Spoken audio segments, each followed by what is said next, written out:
Saludos amigos, gracias por la amabilidad de la compañía. Soy Cristino del Castillo y este es su programa A Quemarropa.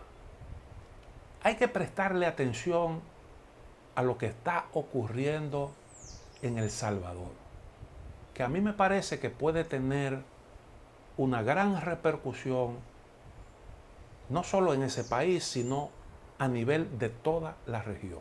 ¿A qué yo me estoy refiriendo? Bueno, ustedes saben que en El Salvador apareció un nuevo jugador político hace unos años. Nayib Bukele y su partido Nuevas Ideas. Bukele proviene de las filas del partido FMLN, del movimiento Farabundo Martí para la Liberación Nacional, la antigua guerrilla. Él militó ahí, fue candidato a alcalde, ganó, ejerció su puesto con muy buenos niveles de aceptación. Después de ese éxito, entonces quiso probar suerte como candidato a la presidencia. Él entendía que reunía las condiciones y tenía los niveles de popularidad para ser el candidato del FMLN. Pero el FMLN no lo complació. Y él entró en contradicciones con la dirigencia de su partido. La dirigencia de su partido lo expulsó y él provocó esa expulsión de tal forma que se llevó una buena cantidad de los simpatizantes de esa organización y también una buena cantidad de dirigentes del frente. Armó su proyecto presidencial y ese proyecto presidencial resultó exitoso. Ganó ampliamente la presidencia de El Salvador, destronando a esos dos viejos partidos que se habían alternado en el poder y que habían dominado durante bastante tiempo la vida política de El Salvador. Yo creo que esa es una buena señal que tienen que interpretar algunos partidos políticos que creen como que el posicionamiento es para siempre. Y resulta, sobre todo en los tiempos que estamos viviendo, que eso está muy lejos de ser así. Pero bueno, ganó Bukele. Bukele entró en contradicciones con la Asamblea Nacional, porque la Asamblea Nacional no le aprobó al gobierno central una serie de iniciativas, incluyendo un préstamo de unos 100 millones de dólares para hacerle frente a los problemas de la pandemia y sus impactos. En una oportunidad se presentó el presidente acompañado de los principales jefes militares y de un gran contingente integrado por militares y policías. Tomaron el control de la asamblea.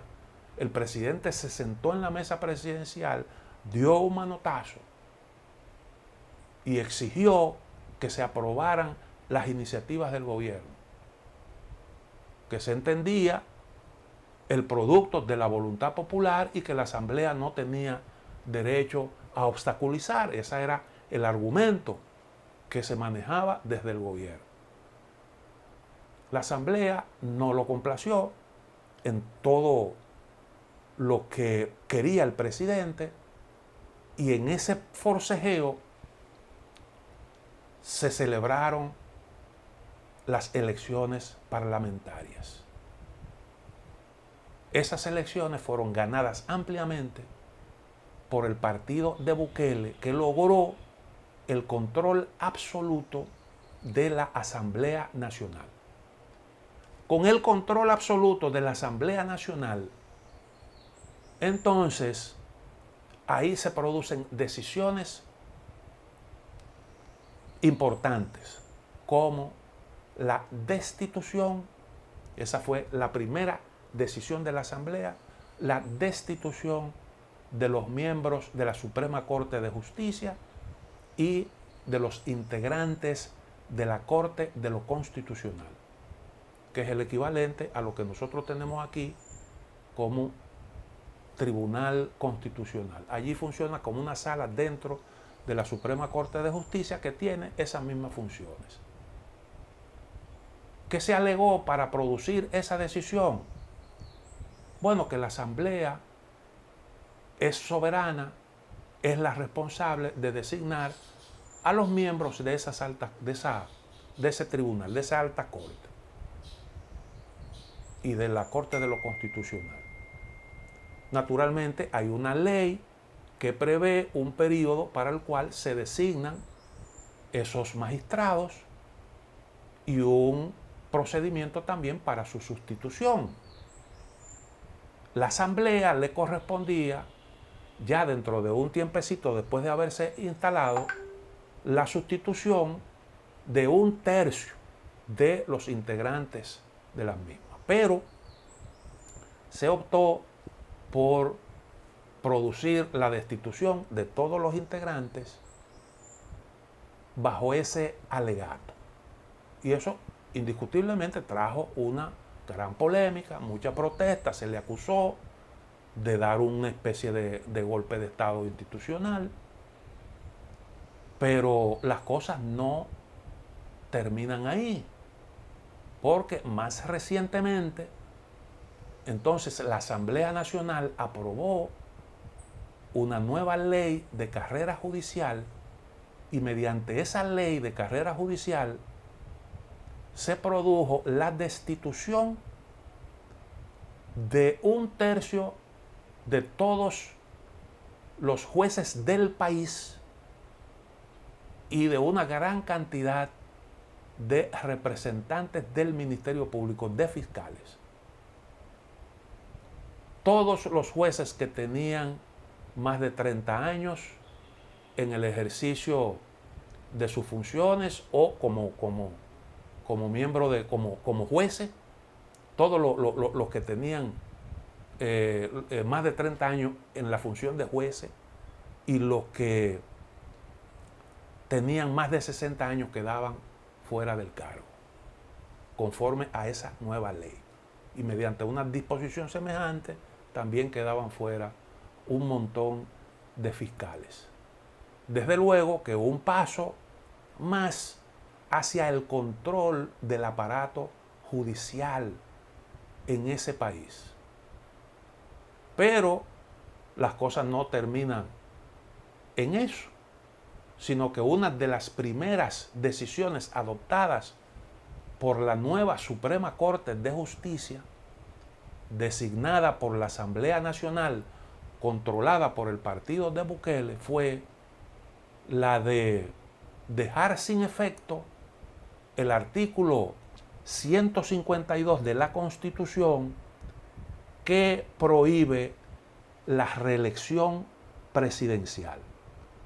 Ese artículo 152 dice literalmente lo siguiente: no puede ser candidato a presidente el que haya desempeñado la presidencia de la República por más de 6 meses consecutivos o no, durante el periodo inmediatamente anterior o dentro de los últimos 6 meses anteriores del periodo presidencial.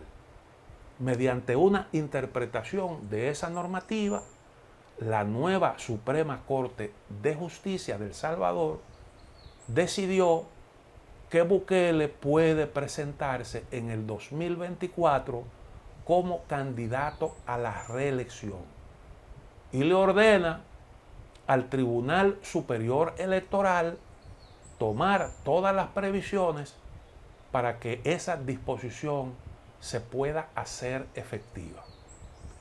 El Tribunal de Elecciones, en sintonía con la disposición de la Suprema Corte de Justicia, decidió que acogerá esa nueva normativa. Entonces, el presidente puede mantenerse en el cargo de forma ininterrumpida por 10 años, porque el periodo presidencial en El Salvador dura 5 años. Como es lógico, esas disposiciones han provocado todo un movimiento de protesta y, si se quiere, de alarma en la sociedad salvadoreña. Quiero decirles que ya cuando la Asamblea Nacional de El Salvador convocó para conocer la destitución de la Suprema Corte de Justicia, el gobierno de los Estados Unidos, a través de una alta funcionaria, expresó su preocupación y dijo, estoy hablando de la subsecretaria interina de la Oficina de Asuntos del Hemisferio Occidental del Departamento de Estado, en ese momento dijo, vemos con preocupación la propuesta de algunos miembros de la Asamblea Legislativa de destituir a los 5 magistrados de la Sala de lo Constitucional de El Salvador, un órgano judicial independiente que es el cimiento de toda democracia. Ninguna democracia puede sobrevivir sin eso. Fue un pronunciamiento que hizo Julie Chong a propósito de eso que se decidió. Permítame hacer una pequeña pausa y retornamos con este tema.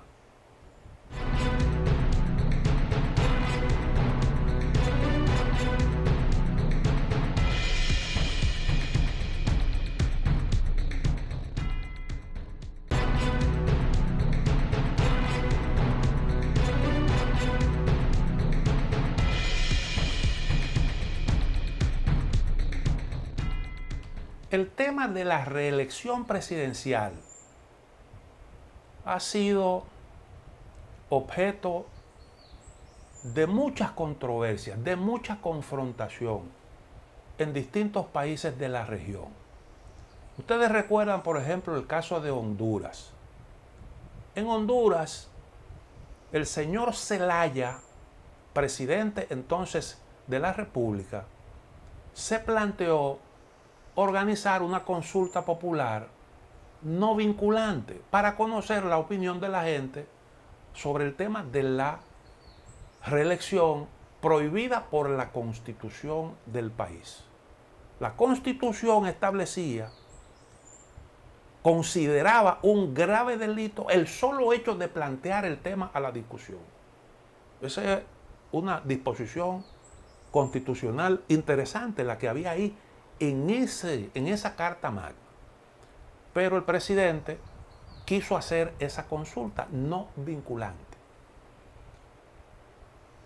A su casa se presentó un contingente policial por la madrugada, lo hizo preso y lo deportó en pijama por el solo hecho de plantear una reforma un referéndum, una consulta popular no vinculante sobre el tema de la reelección presidencial. Posteriormente, un presidente consiguió una decisión sin organizar consulta ninguna, consiguió una decisión de la Suprema Corte de Justicia que, interpretando la Constitución, establecía que el presidente sí tenía derecho a optar por una reelección. Y entonces ahí vino el tema de los derechos que tienen los ciudadanos a elegir y ser elegidos. Y en base a eso, bueno, pues la Suprema hizo ahí una interpretación y habilitó al presidente en el ejercicio del poder para que pudiera optar por una reelección. Fíjense cómo un mismo país, en un tiempo relativamente breve, da un salto de 360 grados sobre una normativa tan importante como esta. Eso ocurrió en Honduras. En Bolivia, Evo Morales organizó una consulta popular y esa consulta popular arrojó resultados negativos para las aspiraciones de Evo Morales, porque la gente votó en contra de las pretensiones de Evo de continuar al frente del Ejecutivo, de optar por un nuevo por un nuevo mandato. Ya había agotado 3 consecutivos. Pero la Suprema Corte de Justicia, en una maniobra similar a esa que se produjo en Honduras, decidió que el presidente sí podía realmente optar por una nueva reelección. Y eso recibió el visto bueno de la Organización de Estados Americanos, que en ese momento presidía como secretario general el mismo que hoy ocupa la posición. Aunque él posteriormente dijo que su actitud obedecía a que él quería tenderle una trampa a Evo Morales. Pero lo cierto es que él le dio, la OEA con Almagro al frente, le dio el visto bueno a esas aspiraciones de Evo Morales. Y se dice que tenía como objetivo evitarse oposición de Bolivia a su proyecto de continuar al frente de la OEA.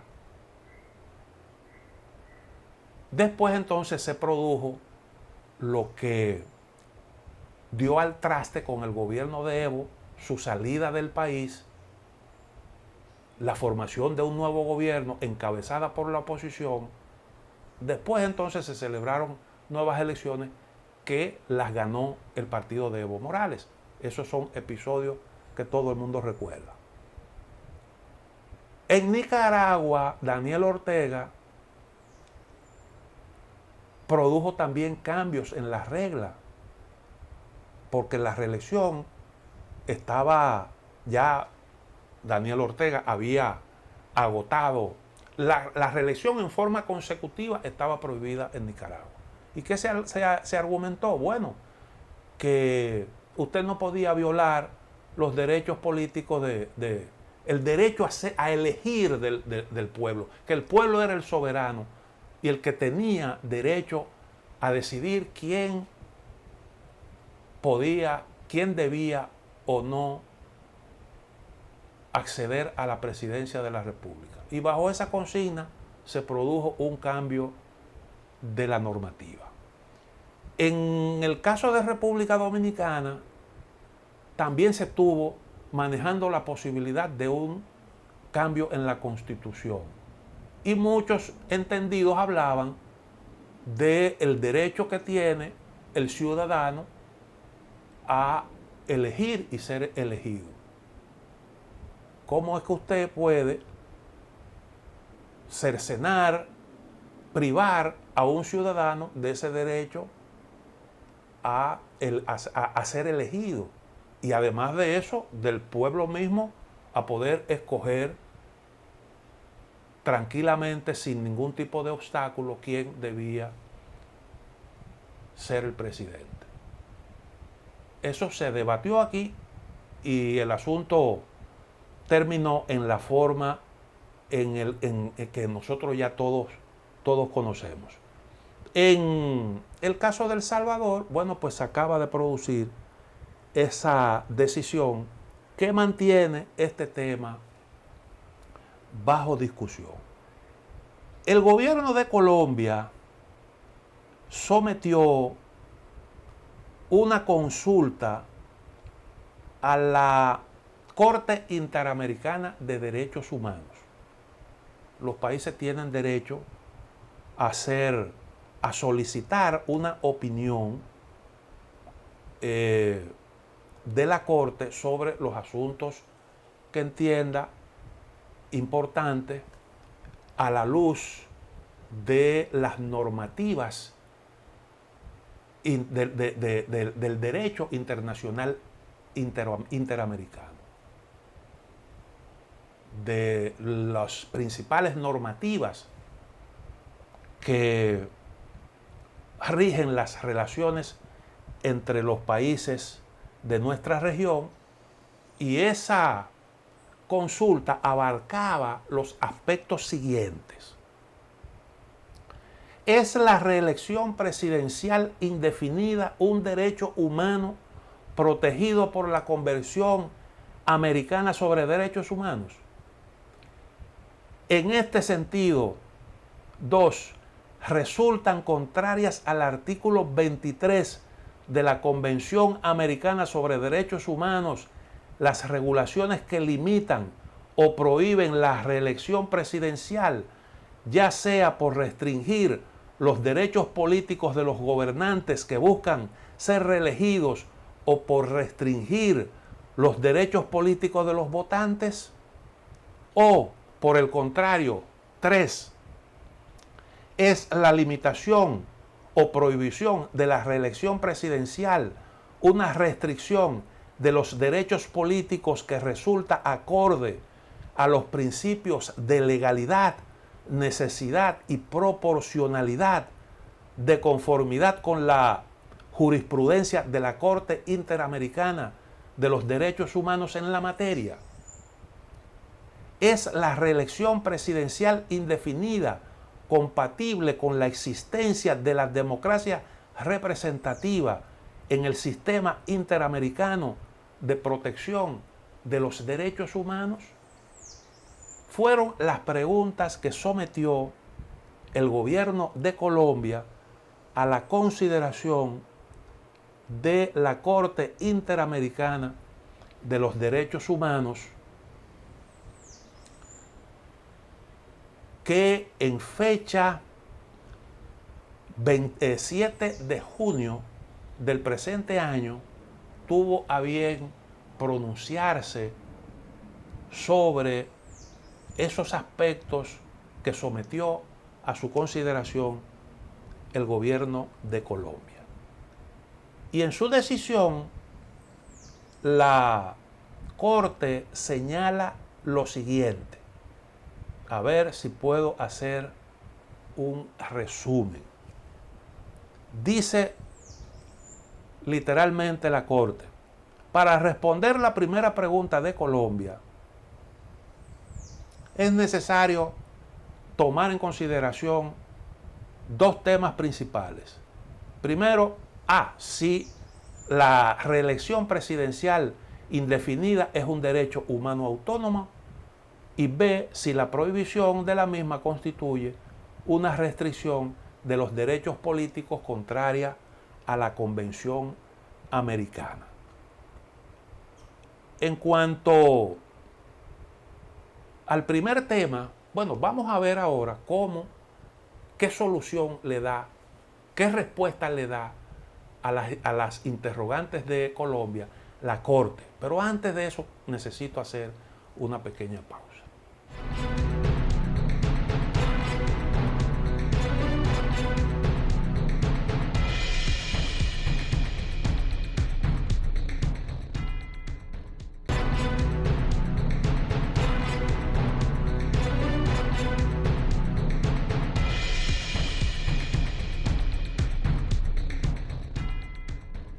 Antes de analizar las argumentaciones de la Corte Interamericana de Derechos Humanos en su respuesta a las interrogantes que les plantea el gobierno de Colombia, es importante decir que el artículo 23 que cita el gobierno colombiano para ponderar su solicitud reza sobre derechos políticos.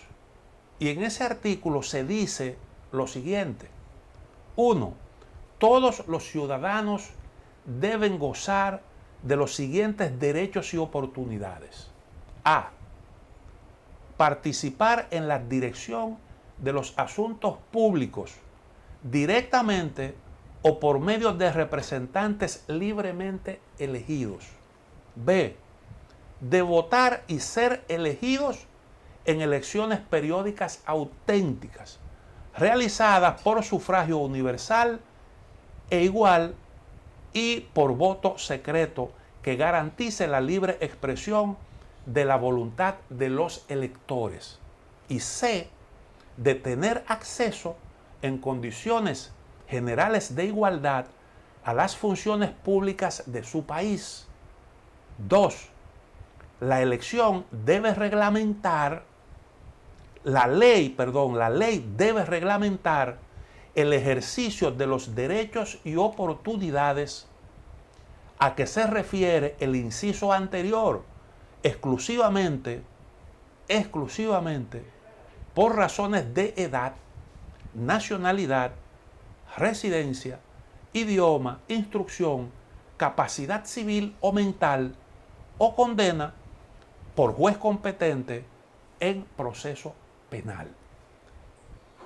Como se ve, la Convención se inclina por conceder amplios derechos políticos a los ciudadanos. El de elegir ser elegido, el de participar en los asuntos públicos y que no se le pongan a esos derechos ningún tipo de limitantes que no sean esas que se establecen ahí en ese artículo 23. Y entonces las interrogantes que plantea el gobierno parten precisamente de ese artículo. ¿Cómo responde a las mismas la Corte Interamericana? Bueno, lo primero que hay que subrayar es que, como dice la Corte en su opinión consultiva, para efectos de la presente opinión consultiva, la Corte conceptualizó la reelección presidencial indefinida como la permanencia en el cargo de la persona que ejerza la presidencia de la República por más de 2 periodos consecutivos de duración razonable, sin que dicha duración pueda ser modificada durante la vigencia del mandato de aquel. El tribunal además aclaró las consideraciones realizadas en la presente opinión consultiva, que esas consideraciones se circunscriben a la posibilidad de reelección presidencial definida en un sistema presidencial. O sea que esto no aplica necesariamente para el caso de países que se rigen por un sistema distinto, como ocurre con las monarquías parlamentarias. Y entonces yo creo que aquí eso plantea algunas interrogantes, pero bueno, la Corte se está refiriendo o está basando su opinión en el conjunto de disposiciones que existen en lo que son esos acuerdos, esos pactos vigentes actualmente en el derecho internacional interamericano. Entonces, aclarado esto, pasamos a reseñar las consideraciones de la Corte con respecto a las preguntas de Colombia. En cuanto al primer tema, la Corte concluyó que la reelección presidencial indefinida no es un derecho humano autónomo, pues no cuenta con reconocimiento normativo en la Convención ni en la Declaración Americana, y de forma general en el corpus iuris del derecho internacional de los derechos humanos, en otros tratados internacionales, en la costumbre regional, ni en los principios generales de derecho. Luego, el tribunal procedió a analizar si la prohibición de dicha figura es una restricción a los derechos políticos y, de ser el caso, si la misma es compatible con la Convención Americana y la Declaración Americana. En dicho análisis, la Corte reconoció, en primer término, que la prohibición de la reelección presidencial indefinida constituye una restricción al derecho de ser electo. Al respecto, la Corte recordó que la facultad con la que cuentan los estados de regular o restringir los derechos políticos no es discrecional. Por lo contrario, un derecho puede ser restringido por los estados siempre que las injerencias no sean abusivas o arbitrarias. Por ello, deben estar previstas en ley, perseguir un fin legítimo y cumplir con los requisitos de idoneidad, necesidad y proporcionalidad. En ese sentido, la Corte procedió a analizar la compatibilidad de la prohibición de la reelección presidencial indefinida con la Convención Americana. En cuanto al primer requisito, la Corte determinó que para ser acorde a la Convención, las limitaciones a la elección presidencial, a la reelección presidencial, deben establecerse claramente en una ley y en el sentido formal y material. Respecto al segundo criterio, la consideró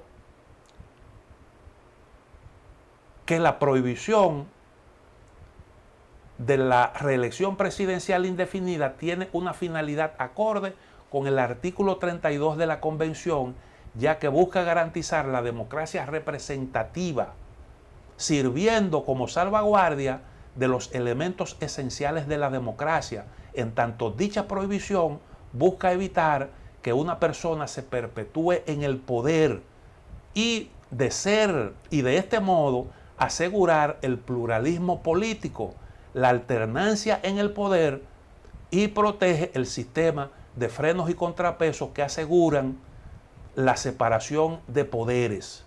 Asimismo, la Corte determinó que tomando en cuenta la concentración de poderes que tiene,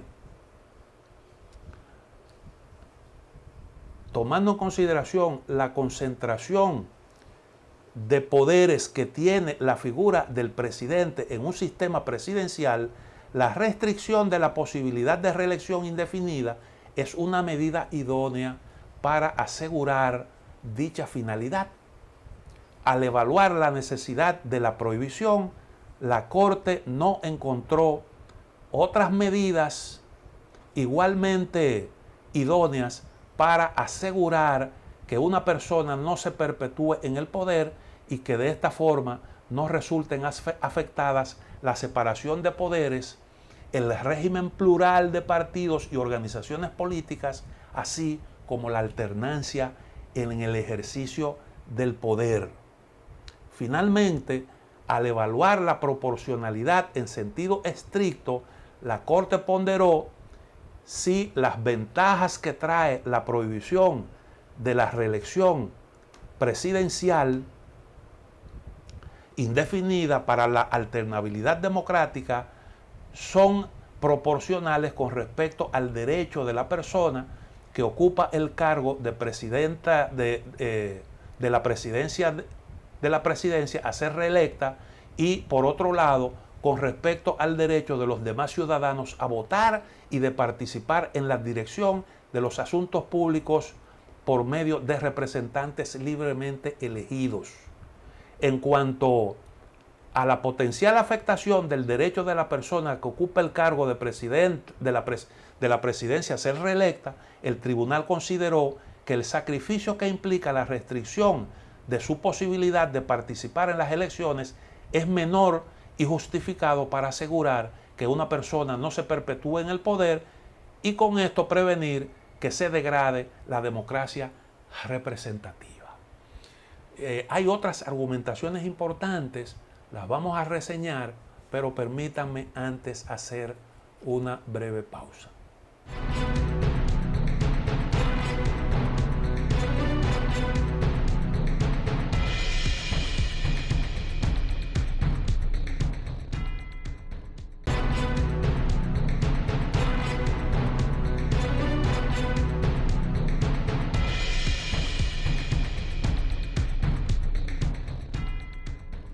¿Por qué yo digo que esto que se está ahora mismo debatiendo en El Salvador puede tener una repercusión en el plano regional? Bueno, primero porque no es un tema exclusivo del Salvador. Es un asunto que se ha discutido, como vimos en un segmento anterior, en Honduras, en Nicaragua, en Bolivia. Eso se ha discutido también en Venezuela, en República Dominicana. El tema de la reelección presidencial es una cuestión que ha estado latente en los últimos años en nuestra región.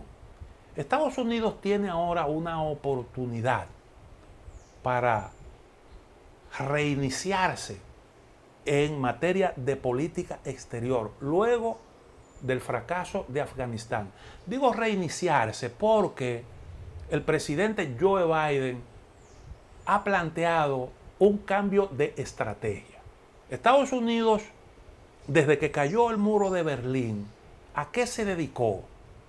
Bueno, a consolidar su posicionamiento como gran superpotencia en el mundo y a impulsar el proceso de la globalización neoliberal, como le llaman algunos, con el libre comercio, la libre circulación de capitales, todas esas ideas que han estado ahí como eje central alrededor del cual gira ese proceso de globalización.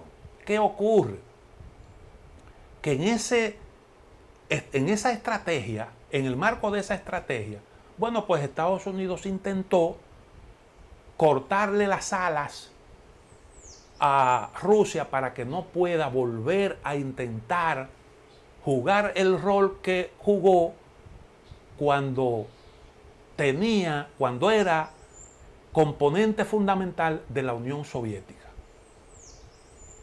Siempre se partió de la idea de que Eurasia era la zona que podía rivalizar con Estados Unidos. Y Estados Unidos, como principal superpotencia, se dedicó a cortarle las alas a Rusia para que no pueda volver a ser ese gran jugador que fue, tomando en consideración que históricamente es un país que ha tenido siempre esas pretensiones y que ha jugado un papel importante. Y para eso entonces se dedicó, como hemos explicado muchas otras veces, a establecer una serie de bases militares alrededor de Rusia y trató, luego de los atentados del 11 de septiembre, de tener el control de esa zona, influir en esa zona de Eurasia, de Asia Central, que es fundamental, que es una zona de influencia de Rusia, asumiendo el control de los recursos energéticos de esa zona, teniendo la llave para despachar los recursos energéticos en función de sus intereses, utilizar eso como un mecanismo de dominación, estando ahí los grandes consumidores, como el caso de recursos energéticos, como Europa, como el caso de India, como el caso de China, y luego controlando también el petróleo y los demás recursos energéticos en la zona de Oriente Medio. Entonces, muchas de esas fuentes de recursos energéticos estaban en manos de países desafectos. Y esa era la inquietud que movía a Estados Unidos, como he explicado otras veces, en un contexto de escasez creciente de esos recursos. Ahora, ¿qué pasa? Termina infructuosamente ese esfuerzo por garantizar a Estados Unidos como una única superpotencia en el mundo. Termina eso sin éxito, porque resulta que mientras se trataba de cortarle las alas a Rusia, porque ese proceso de lucha contra el terrorismo estaba enfocado en ese aspecto, porque pretendía despojar, privar a Rusia de sus principales clientes, impedir que pudiera comerciar libremente con esos recursos, con esas materias primas que son sus principales productos de exportación, reduciendo o eliminando la dependencia de Europa del suministro de los mismos. Bueno, pues fracasada esa estrategia, entonces, ¿qué es lo que se plantea? Se plantea que Estados Unidos encabece una cruzada para garantizar, esa es la nueva línea, garantizar la preeminencia de la democracia liberal sobre los países que son autoritarios. Ese es un nuevo esquema, un nuevo planteamiento que permite movilizar las fuerzas, procurar los aliados convocarlos en la lucha contra esos regímenes que no son democráticos. El caso fundamentalmente de China. El caso fundamentalmente de China. Y plantea también la cuestión de Rusia. Aunque hay un planteamiento de la posibilidad de que Rusia ocupe un papel o como blanco de ataque, un papel secundario, porque lo importante es frenar a China. Y eso le da a la nueva lucha un factor, un carácter, una naturaleza ideológica. Ahí entonces estamos retornando a eso que fue un componente importante de Guerra Fría, el factor ideológico. Ahora, ¿qué pasa? Estados Unidos, que perdió una batalla, no puede relanzarse así que por así, porque hay un problema de desconfianza de por medio. Y para tú retornar, y de hecho la idea no es enrocarte en ti mismo y desde el punto de vista del aislacionismo reproducirte, la idea es tú cambiar de estrategia. Es cambiar de estrategia. Para tú volver otra vez con fuerza necesitas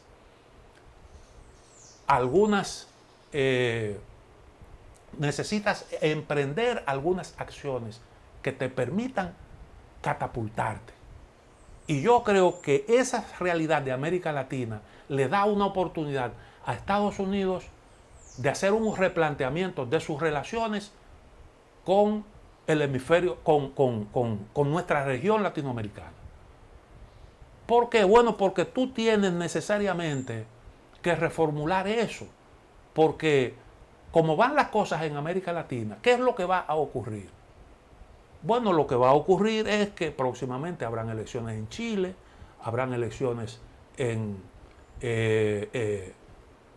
Colombia, habrán elecciones en Brasil y en otros países latinoamericanos, y lo que se prevé es que sigan avanzando las fuerzas progresistas. Y Estados Unidos necesita tener un tipo de relación con América Latina que aún se estén produciendo cambios de esa naturaleza, no tengan un significado, una connotación antiestadounidense.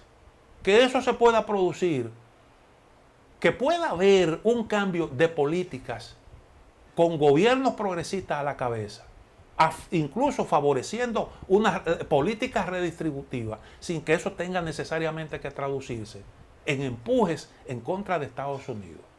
Porque eso, definitivamente, si usted ve lo que está haciendo la administración norteamericana, no es para nada incompatible con lo que han pretendido hacer los gobiernos progresistas.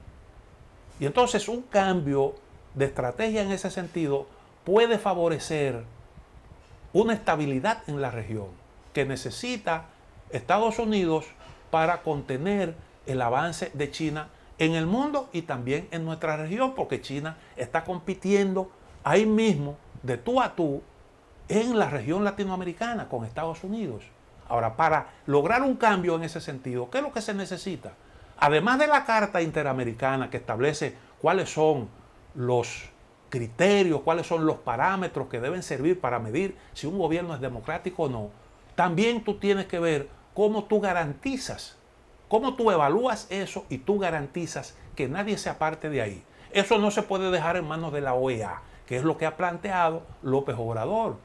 Hagamos un pacto, modifiquemos la estrategia, la naturaleza de las alianzas, vayamos a un tipo de pacto como lo hizo la Unión Europea y establezcamos un nuevo mecanismo sin una OEA que esté al servicio de un país y esa OEA es la que decide quién es democrático o no, sino que haya un mecanismo que permita hacer una evaluación realmente consistente con la participación de todos con la representación de todos y sin los sesgos tradicionales.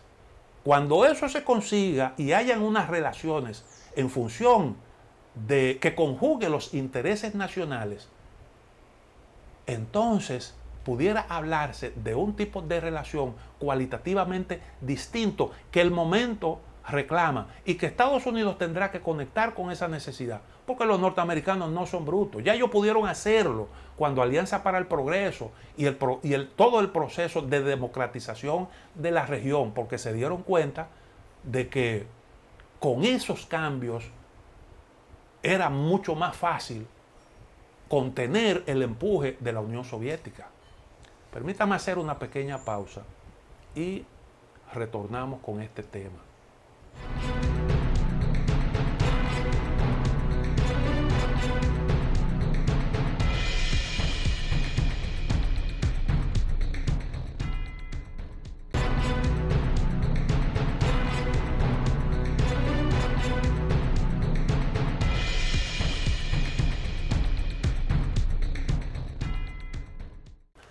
Estados Unidos promovió el libre comercio después de la caída del muro de Berlín, convencido de que era imposible que en la competencia en el mercado mundial apareciera un rival capaz de disputarle la hegemonía.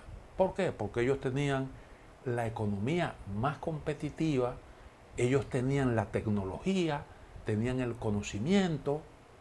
Fue precisamente el mercado el que derribó a la Unión Soviética, no fueron las armas, y ellos confiaban que con esas reglas estaba descartada la posibilidad de que en la competencia en el mercado apareciera un rival serio. Lo importante era cortarle las alas a Rusia para que no volviera otra vez al escenario mundial. Pero ¿qué pasa? Que en esos 20 años de conflicto ahí en el Asia Central, en el Oriente Medio, no pudieron conseguir el objetivo de ponerle el cepo a Rusia. Y entonces, por otro lado, al tiempo que fracasaron en eso, entonces resulta que en la competencia en el mercado sí apareció un gran competidor que fue capaz de superar a Estados Unidos en cuanto a intercambios comerciales e írsele adelante en algunos aspectos que tienen que ver con la tecnología, particularmente en lo relativo a un asunto ahora mismo tan importante, tan crucial como es la tecnología 5G. Y esa es una doble desgracia. Ahora, Estados Unidos tiene la necesidad de relanzarse, porque como decía, no es verdad que frente a ese nuevo reto, la estrategia va a ser usted enrocarse y reproducirse desde una política de aislamiento. Eso, olvídense ustedes que no va a ocurrir. Además, cuando Estados Unidos históricamente ha optado por el aislamiento, un tiempo después vienen entonces las ansias de mayor protagonismo, lo que ocurrió con Vietnam. Lo que ocurrió con Vietnam. Perdió una guerra Estados Unidos, sin embargo, eso no significa que renunciaran a sus objetivos de seguir teniendo preeminencia en el mundo. A eso Estados Unidos no va a renunciar nunca. Por tanto, ahora el gran reto es cómo usted logra convencer al mundo de que es necesario eso que usted está planteando. Porque no es muy fácil, después que usted fue un aliado de China, que usted reconoció a China como legítima representante del pueblo chino, que cortó las relaciones con Taiwán, después que usted estableció unas relaciones que permitieron que las grandes corporaciones se establecieran en China, que China se convirtiera en receptor de las inversiones privadas, fundamentalmente de esos capitales occidentales, y que se desarrollara con esos capitales occidentales. Después que usted permitió, de que usted aceptó el financiamiento chino para su economía, porque China se convirtió en el tenedor de los bonos del Tesoro de los Estados Unidos, decirle al mundo que China es un peligro y que hay que evitar que crezca y que se desarrolle, cerrarle el paso, no es una tareita tan fácil. Sobre todo porque la gente no visualiza a China como ese peligro con el que se relacionaba la Unión Soviética, que tenía la pretensión de convertir el socialismo en el sistema dominante en el mundo, en perjuicio de los países capitalistas y su democracia. A China no se le percibe de esa manera. Entonces usted tiene que tener una estrategia muy bien diseñada para usted librar esa batalla por la hegemonía en el mundo. Y yo creo que Estados Unidos va a necesitar aliados y va a necesitar una estrategia muy bien diseñada. Todavía Estados Unidos no ha superado la etapa de la incoherencia estratégica, que es la consecuencia de esos fracasos y la incertidumbre que te genera el buscar el rumbo y tener coherencia en tu accionar. Eso es un proceso difícil, porque Estados Unidos, fíjense que en un momento determinado salió de Irak. Al poquito rato tuvo que volver, porque apareció ahí el Estado Islámico y se convirtió en un verdadero problema. Estados Unidos firmó un acuerdo, el denominado acuerdo nuclear con Irán. Donald Trump lo denunció. La administración de Barack Obama firmó un tratado comercial Asia-Pacífico para que le sirva de contrapeso, sobre todo en esa zona, a China. Pero Donald Trump lo denunció. Y así es como Estados Unidos ha venido dando tumbos en el mundo. Y anda buscando definitivamente cómo dar esa batalla con unas herramientas totalmente diferentes.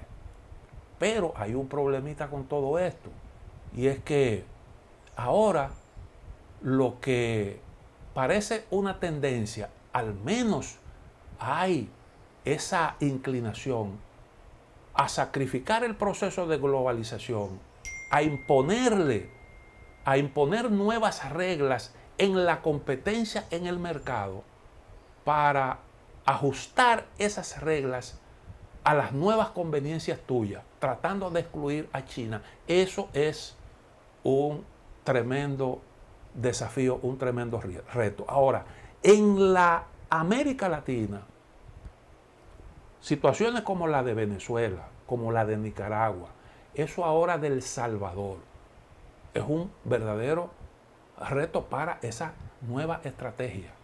¿Por qué? Bueno, porque tú estás planteando la defensa de la democracia liberal, y se supone que tú tienes que comenzar por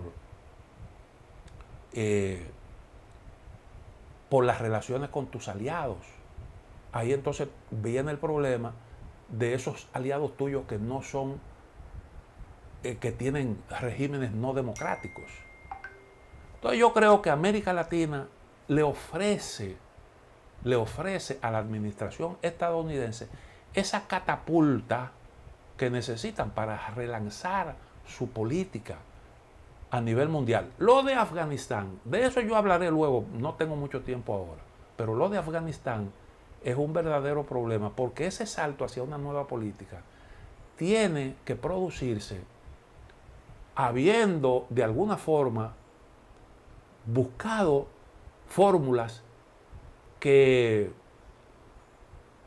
impidan el avance de eso que tú definiste hasta hace poquito como un enemigo 1A, el terrorismo.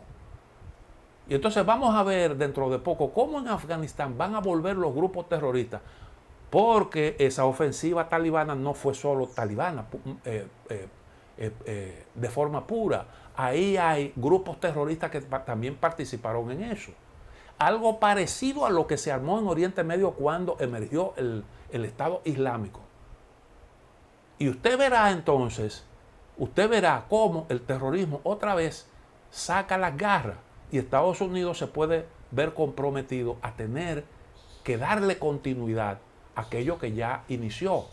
Y entonces hacer eso compatible con una nueva estrategia.